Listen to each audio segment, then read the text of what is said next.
जब आप education system को सोचते हैं तभी आपके दिमाग के जो जाले हैं वो साफ होते हैं, आपको आगे का रास्ता नजर आता है। हमारे वीआईपी में जब हम कहते हैं कि वेस्टीज को चुनिए अपनी जीविका, उसके अंदर हम हमेशा कहते हैं कि जब आप वेस्टीज में आओ तो लेके आओ 1 साल की प्रतिबद्धता। प्रतिबद्धता का मतलब कि चाहे जो मर्जी हो जाए, मैं 1 साल तक वेस्टीज को पूरा दिन रात करूंगा, और वो भी सिस्टम की तरह। क्योंकि पहले 1 साल के अंदर, पहले कुछ महीने आप बहुत गलतियां करेंगे, आपको निराशा मिलेगी, वो गलतियां ही आपको सिखाएंगी। और जब आप ट्रेनिंग्स में आएंगे तो आप जितना अपने आप को एजुकेट करेंगे, उसी के करके आप आगे बढ़ेंगे। राइट? आप में से सब लोग सफल होना चाहते हैं? Yes! आइए ना। Yes! मैं एक कहानी और सुनाना चाहूंगा, सुनना चाहूंगा? Yes! शुक्र है आपने हाँ कह दे। नहीं तो कहानी फिर भी सुना। ये कहानी एक्चुअली मुझे बहुत प्रेरित करती है। मैं कभी अपने हाथ में अंगूठी नहीं डालता, कभी अपना हाथ किसी पंडित को नहीं दिखाता, क्योंकि जब मैं छोटा, ये पहली कहानी है, इसके बाद एक और सुनाऊंगा। देखो, जब मौका मिला तो छोड़। ये कहानी और किसी की नहीं, मेरी खुद की है। जब मैं छोटा था, मेरे फादर जो थे वो कस्टम एंड सेंट्रल एक्साइज में काम किया करते थे, सरकारी नौकरी थी। तो मेरी उम्र है 61 ईयर्स, आप लगा सकते हैं आज से 60 साल पहले सरकारी नौकरियों में आमदनी बहुत कम होती थी। Yes!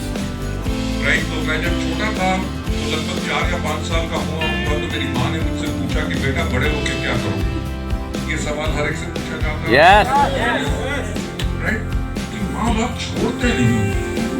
मैं अभी स्कूल में गया नहीं, सबसे पहले पूछना शुरू कर देते हैं कब कमाई करेगा और कब खिलाएगा।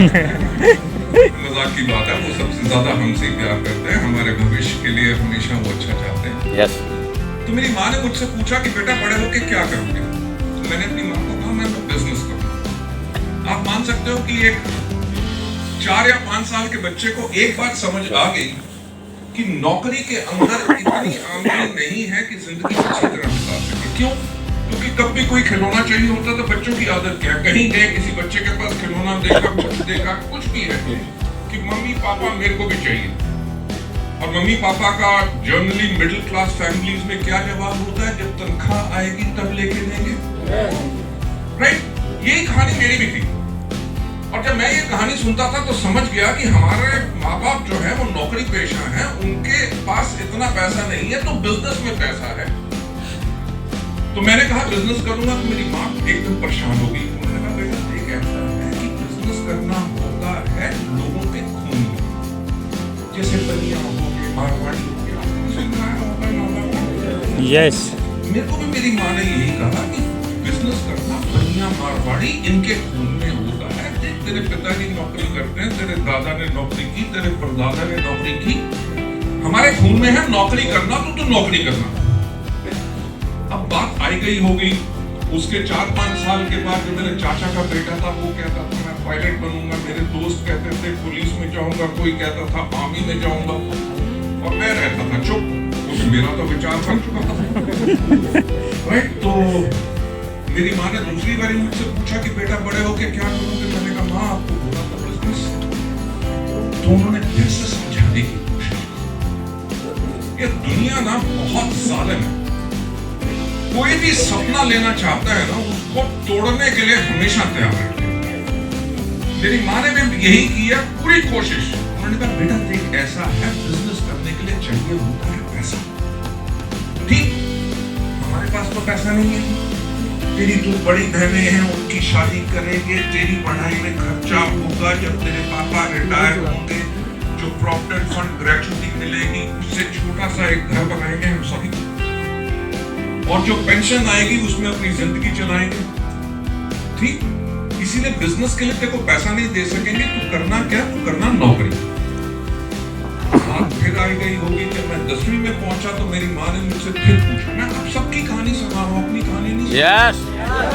अगर आप लोगों की बात सुन के अगर रास्ता अपना भटक लेंगे, गलती और किसी की नहीं, आपकी होगी। Yes sir. अगर आपने वेस्टीज को पहचान लिया है कि वेस्टीज क्या है, इसके अंदर पूरी संभवता है कि आप अपनी जिंदगी बदल सकते हैं। मुझे एक बात बताइए, जो आप काम अभी कर रहे हैं, नौकरी या बिजनेस, क्या उसमें उम्मीद है कि अगले 5 साल के बाद आपकी आमदनी 1 से लेकर 3 लाख रुपए हो सकती है? नो। पर वेस्टीज में उम्मीद तो है। यस। राइट, अनगिनत लोग हैं जिन्होंने इसको संभव किया। मेरी माँ ने भी मुझसे 16 साल का जब मैं था 10th में था, मेरी माँ ने मुझसे पूछा कि बेटा अब बहुत इंपॉर्टेंट ईयर है, तुम जाओगे, इंजीनियर बनोगे, डॉक्टर बनोगे, क्या करोगे? मैंने कहा माँ मैं तो करूंगा बिजनेस। आपको हकीकत की बात कह रहा हूं कि मेरी माँ ने जन्म कुंडली, आप जानते हैं क्या होती है? yes. मेरी माँ ने मेरी जन्म कुंडली जाके पूरे हिंदुस्तान के बेस्ट पंडितों और जोशियों को दिखाई। हर एक ने कहा कि इसकी किस्मत में बिजनेस नहीं है। और आज के दिन में